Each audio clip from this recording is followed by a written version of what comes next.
क्या तुमने कभी सोचा है, अगर पूरी धरती एक ही रात में पानी में डूब जाए तो क्या बचेगा और कौन बचेगा? रात काली हो, आसमान में बिजली चमक रही हो, हवा अपने पूरे जोर से चल रही हो और इंसान की चीखें पानी में गुम हो रही हों। सोचो वो कैसा दृश्य होगा। एक समय ऐसा आया था जब इंसान की बुराई इतनी बढ़ गई थी कि खुद परमेश्वर ने दुखी होकर कहा, अब बस, अब और नहीं। झूठ, हिंसा, लालच और पाप ने धरती को जकड़ लिया था। हर ओर अन्याय था। लोग अपनी ही बनाई हुई बुराई में डूब चुके थे और तब शुरू हुई धरती की सबसे बड़ी विपत्ति, जल प्रलय।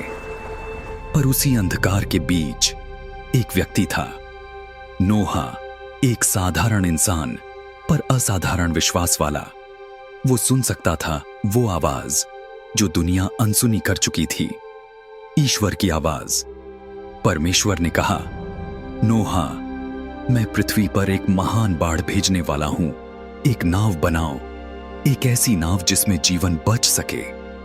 कल्पना करो, नोहा अपनी पत्नी, अपने 3 बेटों और उनके परिवार के साथ दिन रात उस विशाल जहाज का निर्माण कर रहा था।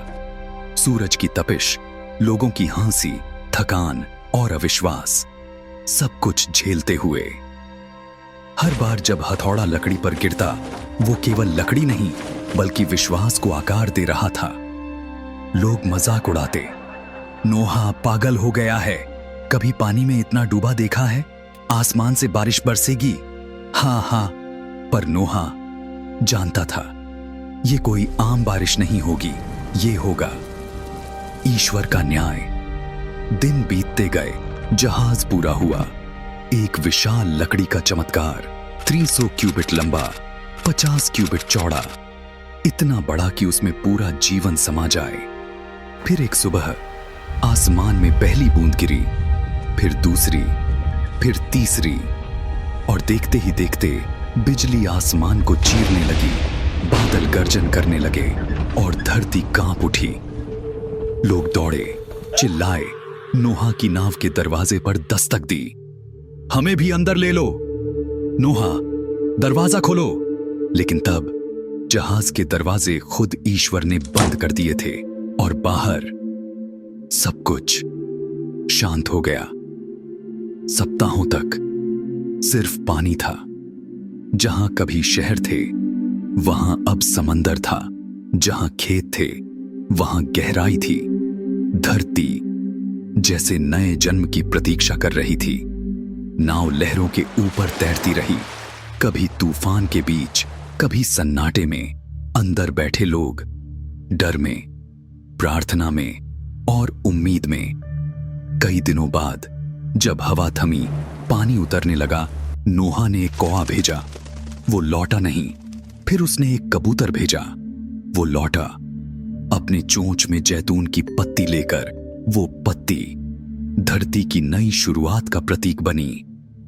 और फिर एक दिन जहाज ठहर गया, माउंट अरारात की ऊंचाइयों पर। यहीं से शुरू हुई मानव सभ्यता की दूसरी कहानी।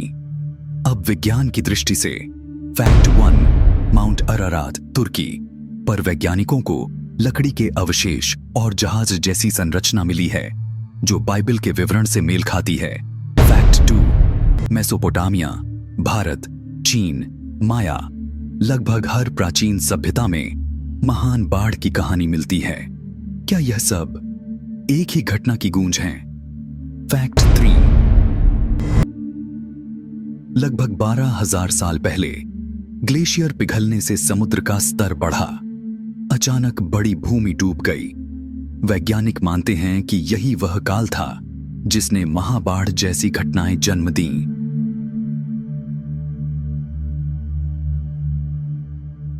फैक्ट और नोहा की नाव का अनुपात आधुनिक जहाजों के डिजाइन के अनुसार एकदम परफेक्ट था। इतिहास का पहला संतुलित फ्लोटिंग वेसल। जब बाढ़ खत्म हुई, नोहा ने वेदी बनाई, धूप जलाई और ईश्वर को धन्यवाद दिया। और तब आसमान में इंद्रधनुष उभरा। ईश्वर का वचन था, अब कभी पृथ्वी को बाढ़ से नष्ट नहीं करूंगा। वो इंद्रधनुष आज भी ईश्वर के वादे का प्रतीक है। आज भी जब हमारे जीवन में तूफान आता है, कभी दर्द का, कभी निराशा का, कभी पाप और अन्याय का, हम सब अपने अपने नोहा की नाव की तलाश करते हैं। कभी वो नाव प्रार्थना होती है, कभी विश्वास, और कभी कोई इंसान जो हमें बचा लेता है। नोहा की कहानी सिर्फ एक कथा नहीं, ये एक संदेश है कि जब बुराई हावी हो जाती है तो ईश्वर न्याय जरूर करता है, पर उसके पहले किसी न किसी को चुनता है विश्वास की मशाल जलाने के लिए। तो अगर तुमने भी कभी जीवन की बाढ़ से जूझा है, डर, निराशा या अकेलेपन से, तो इस कहानी को याद रखना, विश्वास की नाव कभी नहीं डूबती। क्या तुम उस नाव पर सवार हो या अब भी किनारे खड़े सोच रहे हो कि बारिश सच में आएगी या नहीं?